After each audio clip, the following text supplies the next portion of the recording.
दोस्तों नमस्कार, जय श्री राम, वंदे मातरम। बहुत बहुत स्वागत है एक बार फिर से आप सभी का हमारे चैनल ओपीएस न्यूज पर। तो दोस्तों इस साल 26 मई को लग रहा है साल का सबसे पहला और आखिरी चंद्र ग्रहण। जानते हैं भारत में कब और कहां पर दिखाई देगा। और इसी के साथ दोस्तों ये साल का पहला और आखिरी पूर्ण चंद्र ग्रहण है जो कि पूरा ग्रहण लगेगा। और इस साल दोस्तों यहाँ पर 26 मई के दिन लगने जा रहा है। यहाँ पर एक चीज आपको बता दें दोस्तों कि 26 मई का जो चंद्र ग्रहण है वो स्पेशली 5 राशियों के लिए एक बहुत ही बड़ा शुभ संकेत दे रहा है। तो आखिर जानेंगे कि कौन कौन सी 5 राशियां हैं जिन्हें धन का लाभ होने वाला है। और उसी के साथ दोस्तों यहाँ पर एक और डिटेल भी जानेंगे कि चंद्र ग्रहण के दिन भूल कर भी नहीं करें ये सब काम, नहीं तो 12 साल का पुण्य हो जाता है बिल्कुल नष्ट। दोस्तों बहुत जगहों पर आपने देखा होगा ना, आपके मित्र सर्किल में, आपके रिश्तेदारी में, और माता पिता आपके बताते होंगे कि यार फलाना आदमी अभी इतनी ज्यादा प्रोग्रेस कर रहा है, लेकिन आज के 10 साल पहले, आज के 20 साल पहले उनके पास कुछ भी नहीं था। तो कुल मिलाकर किस्मत पलटते देर नहीं लगती है, और किस्मत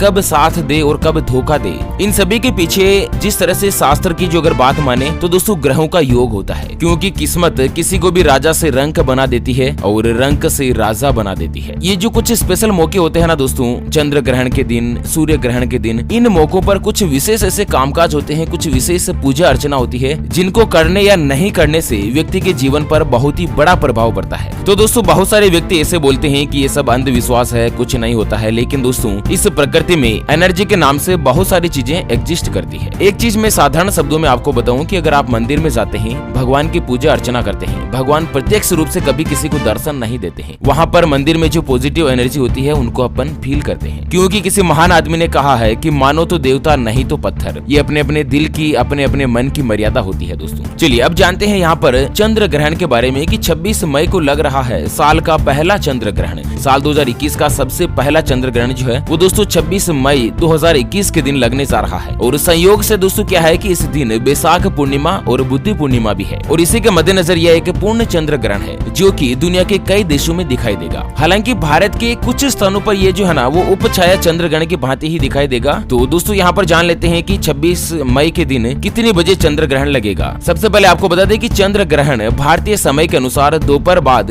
2:17 से शुरू हो जाएगा, जो कि शाम 7:19 पर समाप्त होगा। भारत में कुछ स्थानों पर यह उपछाया चंद्र ग्रहण के रूप में दिखेगा। कुल मिलाकर ये जो चंद्र ग्रहण है वो 26 मई के दिन लगभग 5 घंटों के लिए रहेगा। चलिए 26 मई के दिन चंद्र ग्रहण कहां पर दिखाई देगा। तो दोस्तों साल का पहला चंद्र ग्रहण जो है वो पूर्वी एशिया, प्रशांत महासागर, उत्तरी और दक्षिणी अमेरिका के ज्यादातर हिस्सों के साथ ही ऑस्ट्रेलिया से यह पूर्ण चंद्र ग्रहण दिखाई देगा। क्योंकि भारत के अधिकांश हिस्सों में पूर्ण चंद्र ग्रहण के दौरान चंद्रमा जो है दोस्तों पूर्वी क्षितिज से नीचे होगा, इसलिए कुछ स्थानों पर भारत देश में ये पूरा दिखेगा, कुछ स्थानों पर नहीं दिखेगा। चलिए आखिर में आपके मन में यह भी सवाल उठ रहा होगा कि चंद्र ग्रहण क्यों होता है, क्या है इसके पीछे वैज्ञानिक मान्यता। तो आपको बता दें दोस्तों कि विज्ञान के मुताबिक यानी कि साइंस के मुताबिक जिस समय पृथ्वी जो है वो सूर्य और चांद के बीच आ जाती है, जिसके चलते सूर्य का प्रकाश चंद्रमा पर नहीं पड़ता है, तभी दोस्तों उस घटना को चंद्र ग्रहण कहा जाता है। और यहाँ पर आपको बता दें कि साल का पहला और आखिरी पूर्ण चंद्र ग्रहण जो है वो 26 मई के दिन ही लगने जा रहा है। और इसी के साथ आप जानते हैं दोस्तों कि 26 मई का जो चंद्र ग्रहण है वो 5 राशियों के लिए दे रहा है शुभ संकेत। मतलब कि दोस्तों कुल 12 राशियां होती है, उन 12 राशियों में से 5 राशि वालों को ये जो चंद्र ग्रहण का दिन है 26 मई का दिन है वो बहुत ही ज्यादा फायदा दे सकता है। अच्छा कौन कौन सी दोस्तों 5 राशियां हैं, जानते हैं इसके बारे में यहाँ पर जानकारी।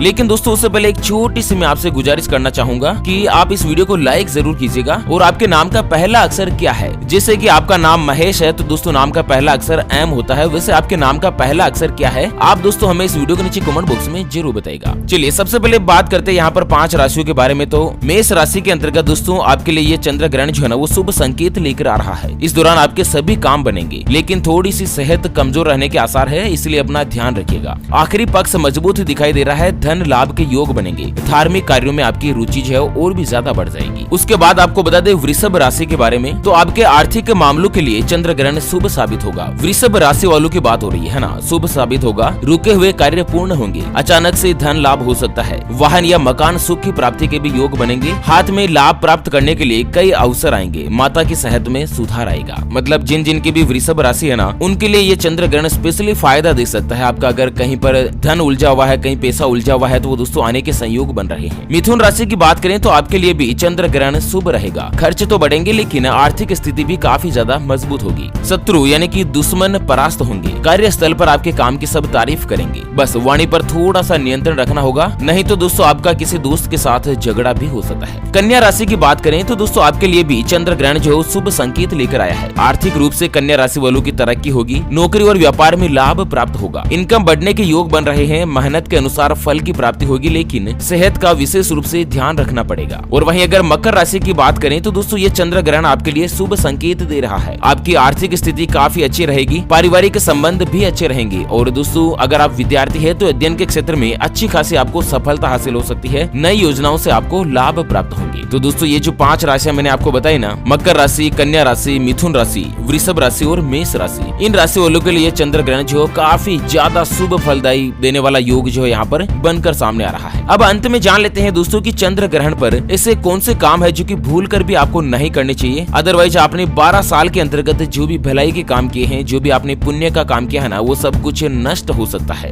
दोस्तों मैं एक चीज आपको बता दूं कि चंद्र ग्रहण या फिर सूर्य ग्रहण दोनों एक ही खगोलीय घटना है। हालांकि इसके पीछे धर्म शास्त्र का भी एक मत है। धार्मिक मान्यताओं के अनुसार चंद्र ग्रहण के दिन बहुत सारे काम को करना निषिद्ध माना जाता है। ऐसे में यदि कोई भी व्यक्ति उन नियमों को तोड़ता है ना, तो उससे उनका जीवन बहुत ही ज्यादा प्रभावित होता है। चंद्र ग्रहण के समय गर्भवती महिलाओं को विशेष रूप से ध्यान रखना होता है। आइए जानते हैं दोस्तों कि चंद्र ग्रहण के दिन क्या क्या काम आपको करने चाहिए और क्या क्या काम नहीं करने चाहिए। तो चलिए जानते हैं कि चंद्र ग्रहण के दिन आपको क्या क्या काम नहीं करने चाहिए। दोस्तों एक चीज मैं आपको बता दूं कि भारत देश के जितने भी वैज्ञानिक है, साइंस है, जैसे कि राफेल भारत में आया था तो उसकी पूजा अर्चना की गई। एक चीज मैं आपको और बताऊं कि जो चंद्रयान 2 यहाँ पर दोस्तों चंद्रमा पर भेजा गया था, जो कि स्पेशली किस कारण से भेजा था कि चंद्रमा पर क्या क्या है, धरातल पर मिट्टी किस तरह से है, चंद्रमा पर पानी है या नहीं, उसकी खोज करने के लिए भारत के वैज्ञानिकों ने चंद्रयान जो है ना वो चंद्रमा पर भेजा था रॉकेट के जरिए। तो वैज्ञानिकों ने उसका मुहूर्त देखकर सही और शुभ समय पर ही उसको रवाना किया था। कुल मिलाकर विज्ञान भी कहीं ना कहीं दोस्तों एक तर्क के मुताबिक कहता है कि ये सभी चीजें अंधविश्वास होती है, लेकिन खुद साइंटिस्ट, खुद वैज्ञानिक घर जाकर भगवान की पूजा अर्चना करते हैं और साइंस लैब में आकर वो साइंस की भाषा बोलते हैं। ये दोस्तों हर वैज्ञानिक के साथ यही मौजूद होता है, कुछ को छोड़कर। चलिए आपको बता दें, ऐसी मान्यता है कि ग्रहण काल में सोने से व्यक्ति को अनेक प्रकार के रोग होते हैं। मल त्यागने से पेट में कृमि रोग, मालिश करने से कुष्ठ रोग होता है, स्त्री प्रसंग से अगले जन्म में सुअर की योनि में जन्म मिलता है। मतलब ग्रहण काल का जो 5 घंटों का समय है ना, 26 मई के दिन में आपको बता दो दोस्तों की 2:17 से लेकर शाम 7:19 तक पति पत्नी को अलग रहना चाहिए, स्त्री प्रसंग नहीं करना चाहिए, नहीं तो दोस्तों अगले जन्म में सुअर की योनि प्राप्त होती है। वहीं आपको बता दें कि ग्रहण काल के समय भोजन करना भी वर्जित माना जाता है। ऐसा करने वाला व्यक्ति जिसके अन्न के दाने ग्रहण करता है उतने साल उसे नरक में व्यतीत करने होते हैं, मतलब जितने अन्न के दाने ग्रहण करता है। और वहीं दोस्तों पुराणों के अनुसार ग्रहण में किसी अन्य व्यक्ति का भोजन करता है तो उसका 12 साल का पुण्य नष्ट हो जाता है। मतलब किसी अन्य व्यक्ति के हिस्से का अगर भोजन आपने ग्रहण काल के दौरान अगर आपने खुद ने कर लिया ना, तो 12 साल के अंतर्गत आपने जितना भी पुण्य का काम किया वो सब नष्ट हो जाता है। ग्रहण काल के समय कोई भी शुभ या नवीन कार्य करना वर्जित माना गया है। ग्रहण काल के दिन फल फूल या लकड़ी के पत्ते आदि भी नहीं तोड़ने चाहिए। ग्रहण काल में भोजन करना, जल पीना,